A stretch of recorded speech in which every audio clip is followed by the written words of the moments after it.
Olá, sou o Dr. Alexandre Amato, cirurgião vascular do Instituto Amato, e hoje eu vou falar sobre um assunto que, se você está morando aqui no planeta Terra, você deve ter ouvido falar, que é o ChatGPT. E qual que é a relação dessa com a saúde, o que isso vai influenciar para você. Então eu queria deixar bem claro aqui no começo que esse vídeo não é sobre como o médico deve usar o ChatGPT, mas sim como o ChatGPT pode ajudar você que não é médico e até onde você pode acreditar e não pode acreditar. It's a breakthrough in artificial intelligence. Então, o que é o ChatGPT? O ChatGPT é uma inteligência artificial que foi treinada, então existe um modelo matemático para isso, em que você treina um grande computador com muita informação e na hora que você pede alguma coisa para ele, ele entende e ele vai te devolver de alguma forma. Num primeiro momento, você pode achar, nossa, isso aí é uma revolução,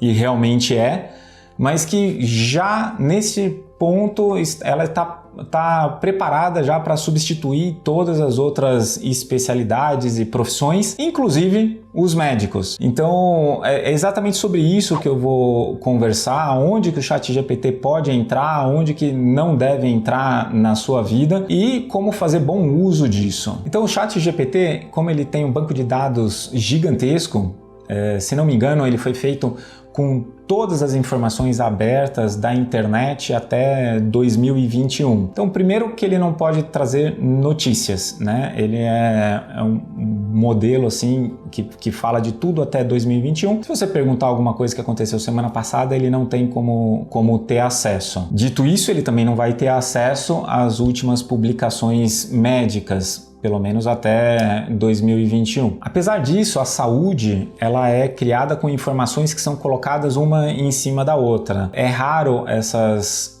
notícias ou informações disruptivas que acabam jogando fora todo o conteúdo anterior de algum assunto para começar alguma coisa nova. Normalmente, a medicina ela evolui com pequenas informações que são acrescentadas, camadas de informação. Então, o que ele não vai ter são as últimas camadas de informação. Mas todos os dados anteriores e que são relevantes e válidos, provavelmente ele tem. É muito importante lembrar que o ChatGPT ele não substitui ainda o médico. Esse ainda é muito importante. Não é para você usar como um substituto de uma consulta médica e eu vou explicar a razão pela qual não é possível. Apesar disso, o ChatGPT ele pode trazer informação sobre saúde, estilo de vida, tirar algumas dúvidas de uma forma muito útil e rápida e você pode sim usar. The effort to develop a strong artificial intelligence has led to significant advancements in the field of neural engineering, as well as our understanding of the human brain. Então o ChatGPT ele pode ser usado na busca de informação. É para isso que ele é muito bom. Você pode, se você tem a informação correta para dar entrada no prompt, dando as informações corretas, você pode ter uma resposta mais próxima do real. Então, como ele tem todas as informações até 2021, você pode fazer correlação entre assuntos e do ponto de vista de saúde, se você sabe exatamente os sintomas que você tem, ele vai se aproximar de um diagnóstico, muito embora ele não possa fazer o diagnóstico correto. Mas como assim ele vai se aproximar? Por que ele não dá o diagnóstico correto? Porque toda a propedêutica médica ela é baseada em sinais e sintomas. E existe um erro achar que o ChatGPT ele vai entender o que você está querendo dizer. Como assim? Bom, quando a gente está falando de sintoma é o que você sente. E sinal é aquilo que o médico busca no seu corpo que denota alguma doença. Sinal, portanto, quem não é médico ele não sabe o que buscar. O que seria um sinal, por exemplo?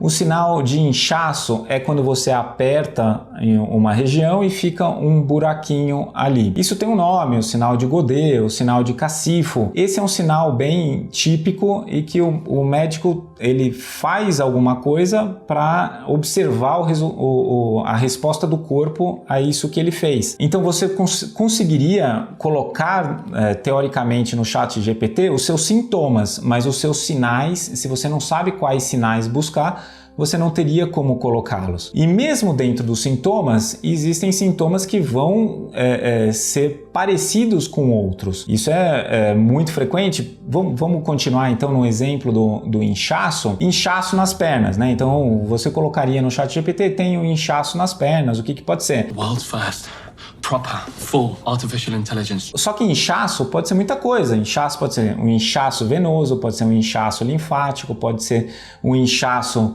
do lipedema. Todos esses são inchaços, mas essa diferenciação teria que ser feita por olhos treinados. Mas, por outro lado, o ChatGPT ele pode te ajudar bastante na busca por hábitos de vida saudáveis. Mudar hábito de vida já não é fácil com o médico falando, repetindo. Imagina um robô falando para você que você tem que deixar de fazer alguma coisa que você gosta de fazer, mas que te faz mal. Eu não sei se um robô seria capaz de te convencer a mudar de hábito de vida. O robô conseguiria te informar, mas eu não sei qual o poder de convencimento que ele teria. Mas se for usado de forma consciente, ele pode até ajudar a gerenciar emoções, né?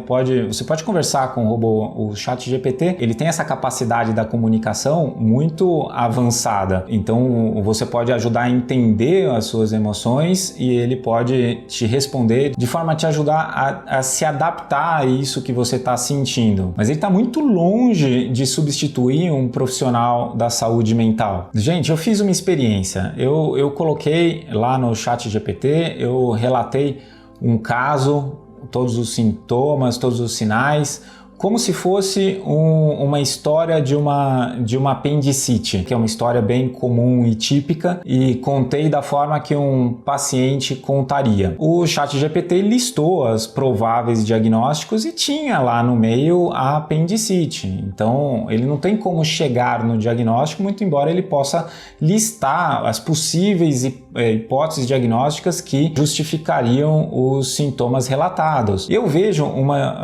a importância do médico com a inteligência artificial na execução da propedêutica, que é examinar o paciente, conversar com o paciente, extrair a informação correta, filtrar, porque muitas vezes o paciente entende um sintoma de uma forma, mas ele é outra coisa, né? Então o médico vai estar nesse entendimento do ser humano e na execução de procedimentos. E quando eu estou falando de procedimento, eu não estou falando só da cirurgia. Na consulta médica, eu sei que a maior parte não percebe isso, mas quando o médico toca o paciente, às vezes ele está executando um pequeno procedimento ali para extrair um sinal.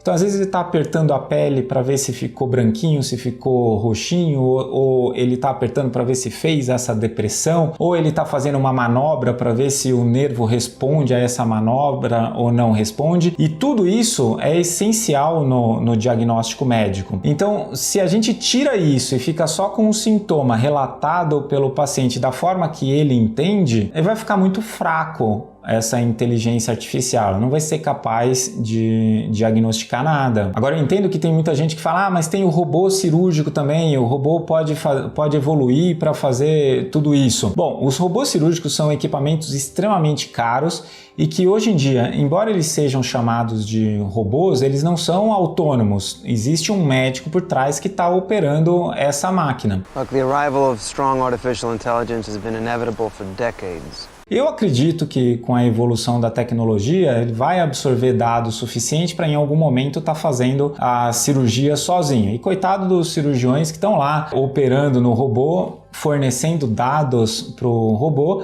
para daqui a alguns anos eles serem substituídos. Mas de qualquer forma a questão não é essa. A questão é que a humanidade do médico, a relação médico-paciente, ela simplesmente se tornou muito mais importante agora com a inteligência artificial do que antes. Porque antes a pessoa podia ir ao médico buscando só a informação, mas a informação agora ela está mais acessível. Então para que o médico é importante? É importante nessa relação médico-paciente, que é transformar essa informação em algo útil para você. Porque se for para pegar uma informação que serve para todo mundo, isso já está disponível na internet com a inteligência artificial. Só que já estava disponível antes. No Google, você poderia colocar quais são as doenças que poderia ser uma dor abdominal. Pronto, ia sair lá uma lista.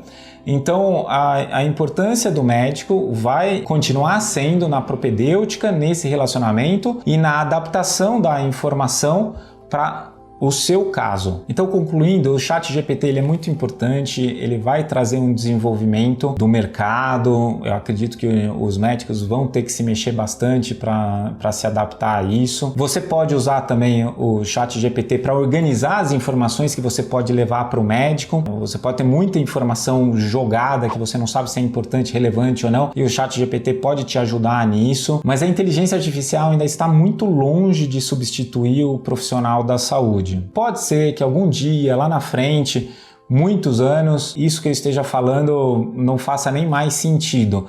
Mas hoje em dia o médico ainda é essencial no tratamento adequado das doenças. E o ChatGPT pode ser usado como um complemento, mas nunca como fonte única de informação. E aí, você sabe o que é o ChatGPT? Você já usou? Quero saber, comenta lá embaixo. Se você já usou, o que você acha do ChatGPT na saúde? Mas não deixa de se inscrever no nosso canal, clica no sininho lá embaixo e fica aí que eu vou colocar o próximo melhor vídeo para você assistir. Usar o ChatGPT para melhorar sua saúde pode ser uma ótima ideia, já que a inteligência artificial possui conhecimento sobre várias áreas relacionadas à saúde e bem-estar. Aqui estão algumas dicas de como utilizá-lo. Faça perguntas específicas. Para obter informações mais precisas e úteis, faça perguntas claras e específicas sobre saúde, exercícios, alimentação ou bem-estar em geral. Busque informações sobre alimentação. Pergunte sobre os benefícios de diferentes alimentos, dietas e suplementos para ajudá-lo a tomar decisões informadas sobre sua alimentação. Considere seu estilo de vida. Informe o ChatGPT sobre seus hábitos e rotinas para receber dicas personalizadas e adaptadas ao seu estilo de vida. Peça sugestões de exercícios. O ChatGPT pode recomendar exercícios e rotinas de treino adequadas para diferentes níveis de condicionamento físico, metas e interesses. Explore técnicas de gerenciamento de estresse e bem-estar mental. Peça dicas sobre técnicas de relaxamento, meditação e outras práticas para melhorar seu bem-estar mental. Adapte as informações ao seu contexto. Lembre-se de que o ChatGPT é uma ferramenta e as informações fornecidas devem ser consideradas no contexto de suas necessidades e circunstâncias individuais. Consulte profissionais de saúde. O ChatGPT não substitui o aconselhamento médico profissional. Sempre consulte um médico ou outro profissional de saúde antes de tomar decisões importantes sobre sua saúde. Lembre-se de que, embora o ChatGPT possa fornecer informações úteis e orientações, ele não é um profissional de saúde e não deve ser usado como substituto do aconselhamento médico profissional.